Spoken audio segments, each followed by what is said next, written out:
प्रेम या भक्तिशास्त्राची पराकाष्ठा जर काय असेल तर त्याचं नाव रास आहे. गोपींच्या संबंधाने असं लिहिलं जातं का गोपींची जी भक्ती आहे ती प्रेम स्वरूप आहे आणि परमात्म्याचा स्वभाव आहे. जो जसा असेल त्याच्याबरोबर तसा तो संवाद साधतो. की गोप्यो कामात भयात कंसो द्वेषाचे द्यांदयो नृपाः तम बंधात वार्ष्णेयो भक्त्या संजीवम विभू. परमात्म्याचा स्वभाव आहे तसा. गोपींचा काम स्वरूपाची भक्ती होती म्हणून त्यांना प्रेमी स्वरूपाने परमात्मा मिळाला. शिशुपालादिक राजाने द्वेष केला, कंसाने वैर केलं, तसाच परमात्मा त्यांना दिसला. आणि गोपींच्या संबंधाने बोललं जातं गोपी भक्तिशास्त्रामध्ये गोपींसारखी अवस्था कोणाची नाही. गोपींच्या संबंधाने नारद लिहितात सा तस्मिन प्रेम रूपः यथा ब्रज गोपिका नाम आणि स्वा तस्मिन प्रेम रूपः. प्रेम आणि लष्ट, लव आणि लष्ट हे जवळजवळचे शब्द आहेत. केवळ जिथे आकर्षण आहे तो काम आहे आणि जिथे पूर्ण समर्पण आहे त्याला प्रेम म्हणतात. व्यवहारात जे माणसं तुम्हाला प्रेमात दिसतात त्यांचं काही कालांतराने ते प्रेम संपून जातं. त्याला कारण काय आहे तर तिथे व्यवहार एक आडवा येतो आणि त्या व्यवहाराने त्यांच्यातलं असलेलं आकर्षण संपून जातं आणि मग ती माणसं आयुष्यभर पाहिजे तेवढे प्रसन्न दिसत नाहीत. पण प्रेम म्हणजे पूर्ण समर्पण. घन गर्ज गर्ज कर क्या कहते हे बात मोरन को पूछो, क्यों राह उल्टी होकर मछली जल पीती है बात मछली को पूछो, मकरंद फूलों का कैसा है ये बात भ्रमरों को पूछो, और भक्ति में क्या मस्ती है ये प्यारे भक्तन को पूछो. मासा पाण्यातच राहतो पण पाण्याची काळजी आणि पाण्याशी अभिन्न आहे मासा. म्हणजे त्याचं इतकं तादात्म्य आहे त्या पाण्याबरोबर की तो त्या पाण्याशिवाय क्षणभर राहू शकत नाही, क्षणभर राहत नाही. पाण्याच्या बाहेर काढला की मासा मरतो. तुम्हाला माशाबद्दलची फार माहिती नसेल. मासा पाण्याशिवाय राहू शकत नाही. एक थोडं अजून बोलतो, मासा धुवायला पाणी जास्त लागतं. 2 मासा शिजायला पाणी जास्त लागतो. 3 मासा खाल्ल्यावर पाणी जास्त प्यायला लागतो. म्हणजे पचायला पाणी जास्त लागतं, धुवायला पाणी जास्त लागतं, खायला पाणी जास्त लागतं आणि त्याला राहायला पाणी जास्त लागतं. एवढं सगळा पाण्याशी अभिन्न आहे तो.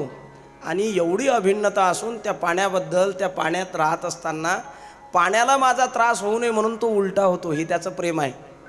पण पाण्याने काहीतरी मला द्यावं अशी तक्रार त्याच्याकडं नाही. फुलात राहणारा भुंगा ते सूर्यविकसनी असतं कमळ. सूर्य विकासाला पावलं की कमळ विकास पावतो आणि सूर्य मावळला की कमळ मावळतं. पण रात्रंदिवस भुंगा तिथेच राहतो. ज्ञानोबराय म्हणतात त्यात सामर्थ्य आहे. भ्रमरभेदी कोडे भलतैसे काष्ट कोरडे, परी कणिके माझी दळे कोवडिया, तेत उत्तीर्ण होई जे प्राणे, परी कमलदल न चिरू जाणे. तो मरायला तयार होतो पण कमळाला त्रास देत नाही. का? त्याचं प्रेम आहे. त्याला वाटतं काही झालं तर चालेल पण माझ्यामुळे या कमळाला इजा नाही झाली पाहिजे. हे त्याचं प्रेम आहे. आकाशात मेघ येतात ना तेव्हा मयूर आपोआप नाचायला लागतो आणि जेव्हा भगवान दिसत नाहीत तेव्हा भक्त आपोआप रडायला लागतो. त्याची देवाकडे काहीच मागणी नाही, काहीच नाही. तो देवाला म्हणत नाही मला हे दे ते दे ते दे, काहीच नाही. तो फक्त एवढंच म्हणतो दाता तेरा मेरा प्यार कभी ना बदले. तुझं माझं प्रेम कमी होता कामा नये. जिथे डिमांड आहेत त्याला काम म्हणतात. पाहिजे पाहिजे पाहिजे पाहिजे पाहिजे पाहिजे तो काम आहे. देतो देतो देतो देतो हे प्रेम आहे. तुम्ही मला काय काय देऊ शकता हा काम आहे. तुम्ही माझ्याकडून काय काय घेऊ शकता हे प्रेम आहे. आणि ते बिंदू महाराजांच्या 4 ओळी आहेत. प्रेम परिचय को पहचान बना देता है, प्रेम परिचय को पहचान बना देता है, प्रेम वीराने को गुलिस्तां बना देता है, मैं आप बीती कहता हूँ गैरों की नहीं। प्रेम इंसान को भगवान बना देता है, त्याचं नाव प्रेम आहे, त्याला म्हणतात प्रेम. आणि ते प्रेम तुमच्या जवळ आहे, कोणाला द्यायचं नाही आणि कोणाला घ्यायचं नाही. देण्या घेण्याचा जो व्यवहार आहे तो भ्रामक आहे. कोणी कोणाला सावयव वस्तू थोडी आहे ना प्रेम. काय आहे, तुम्ही माझ्याकडे 500 मागितले मी तुम्हाला दिले, ही वस्तू आहे. प्रेम वस्तू नाही, प्रेम भाव आहे, प्रेम भक्ति है. प्रेम जब अनंत हो गया तो रोम रोम संत हो गया. प्रेमाची परिभाषा वेगळी आहे. प्रेम मिरेला झालं, प्रेम गोपींना झालं, प्रेम ज्ञानोबारायांना झालं, प्रेम तुकोबारायांना झालं. प्रेम ज्याला ज्याला होतं त्यांना मेल्यावर कीर्ती मिळते, जिवंतपणीचा रस्ता कठीण आहे. असं म्हणतात. विरळे लोक आहेत ज्यांना देवाबद्दल प्रेम आहे, आणि ज्यांना झालं ते सांगतात या रस्त्याने जाऊ नका, हा रस्ता फार कठीण आहे. हां, ही दुधारी तलवार आहे. कारण इथे अपेक्षा काहीच नाही, निरपेक्ष जीवन जगून फक्त रडायचं, मागायचं काही नाही, फक्त रडायचं. आणि आयुष्यभर एक दुखणं उरात बाळगायचं कायम. तो मिळाला त्यातही दुःख आहे, तो सुटू नये यातही दुःख आहे, सुटला तरी तो मिळत नाही याचंही दुःख आहे. कायम दुःख दुःख दुःख, त्याचं नाव प्रेम आहे. त्याला म्हणतात तळप, त्याचं नाव आहे विरह, आहे की नाही. विरह नंतर सांगतो. ते ब्रह्मानंद महाराजांचं भजन आहे, ते म्हणतात हा रस्ता फार कठीण आहे. कि प्रेम नगर की डगर है कठिन रे, बटोही न करना बसेरा रे, पग बडा हो न जाए अंधेरा. त्या रस्त्यानं जायचं नाही. कि प्रेम नगर मत जा रे मुसाफिर, प्रेम नगर मत जा. प्रेम नगर मत जा ओ मुसाफिर, प्रेम नगर मत जा.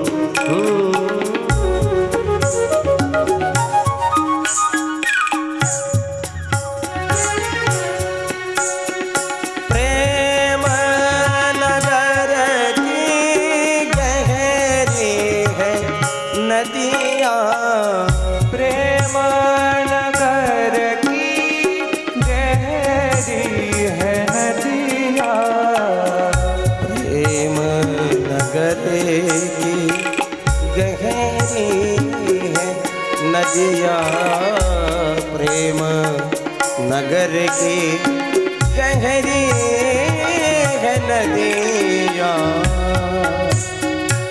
लाखों लोग डुबाए मुसाफिर, प्रेम नगर मत जा. प्रेम नगर मत जा मुसाफिर, प्रेम नगर मत जा.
कहीं विरला ही पाए ब्रह्मानंद कहीं विरला पावे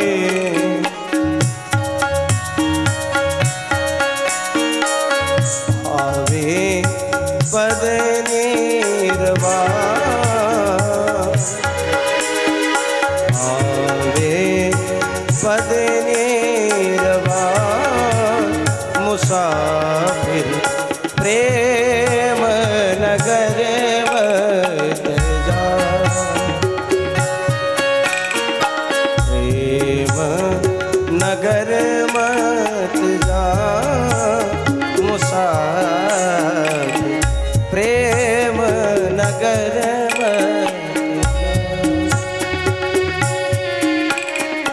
प्रेम नगर मत जा प्रेम मुसाफिर प्रेम नगर मत जा हो ला ला ला ला ला ला हो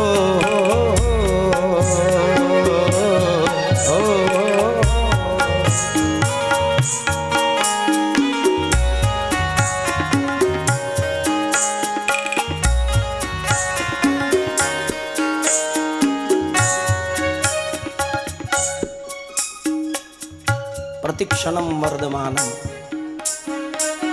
क्षणाक्षणाला वाढतं ते प्रेम प्रेमशास्त्र स्वतंत्र आहे हे मोठा ग्रंथ आहे त्याच्यावर भाष्य केलंय प्रीती नर्तन नावाचा ग्रंथ आहे गुलाबराव महाराजांचा काय व्याख्या केलं गुलाबराव महाराजांनी सुंदर सुंदर व्याख्या केली जवळ राहून सुद्धा नित्य विरह राहतो त्याचं नाव प्रेम आहे नित्य विरह विरहाचे दोन प्रकार आहेत एक प्राप्तीनंतरचा विरह आणि प्राप्तीच्या अगोदरचा विरह दोन विरह आमचे गुरुजी म्हणायचे त्याला म्हणतात वियोगात्मक विरह आणि संयोगात्मक विरह दोन विरह और वियोग की व्यथा तो वही जानता है जिसने संयोग का आनंद लिया हो ज्याच्या जीवनात संयोग आहे आणि संयोगानंतरचा वियोग आहे विरहाची व्यथा त्याला विचारा आपल्याकडे दोन पात्र आहेत भक्तिशास्त्रामध्ये एक मीरा आहे आणि एक राधा आहे राधेचा जो विरह आहे तो संयोगानंतरचा विरह आहे आणि मीरेचा जो विरह आहे तो संयोगाच्या आधीचा विरह आहे